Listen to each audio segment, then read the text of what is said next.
Welcome back to this series where I go over each component of the Common Application and how to fill it out and just bits of advice and tips.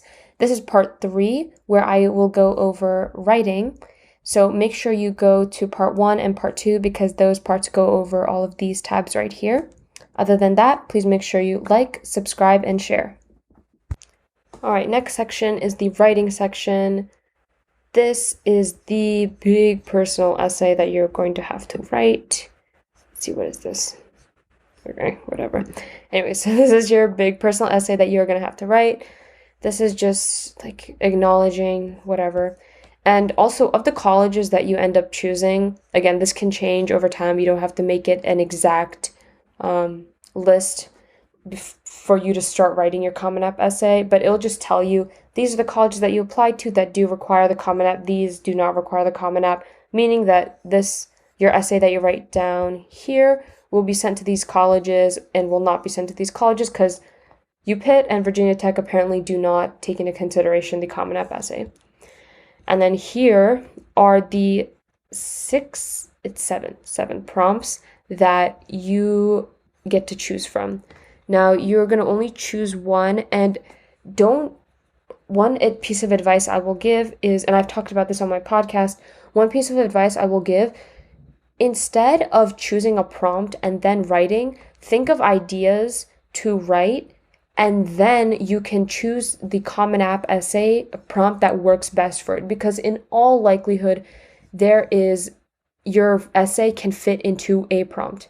In any of these prompts, right? Or maybe even a couple of them. So don't be so stuck on choosing a prompt and trying to make a story fit into the prompt. Instead, do the opposite, which is make a really well-written, good, meaningful story, and then selecting which prompt best goes with it. And then in the end, if none of these 6 prompts work, this is just share an essay on any topic of your choice, which covers literally anything. So again, don't stress about doing a prompt. Write the essay first, work on the essay. This is like a last-minute decision. So here you are going to have your essay, right? And this is my essay. I'm not going to read out the entire essay, but one thing that I did not realize is I was writing my essay in a Google Doc, which you do not have to do. You can write everything here, and every time you do something, as I said, there's going to be a green check mark for every part that you finish. So if you've completed every single component of writing, it's going to show you a green check mark, right? It's going to save what you write. However, I didn't do that. I just decided to write on a Google Doc. I did this with all my essays. Write them on a Google Doc and then paste them on here. What I didn't realize is I would have to reformat everything with like italics and underlining and stuff when I copied into here. So just make sure you know that when you're writing your essay, don't be so focused on structuring it perfectly and like putting your italics and your bolds in Google Doc, because you're just going to end up having to do it all over again in here. But, have an idea of what you actually want to do. So that's that. And then whatever this additional information is.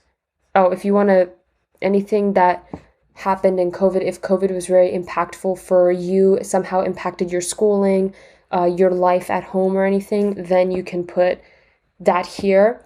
Same thing with detail, like circumstances. Then this is not COVID related. I've interviewed people who were very sick during high school, like for months at a time, right? And their GPA suffered from it because they were constantly at the hospital. So that is where they would put, yes, I had circumstances that are not accurately reflected in the application. This is the place where you put it when you have those really extreme circumstances that did somehow affect your grades, your extracurriculars, or just a chunk of time in high school.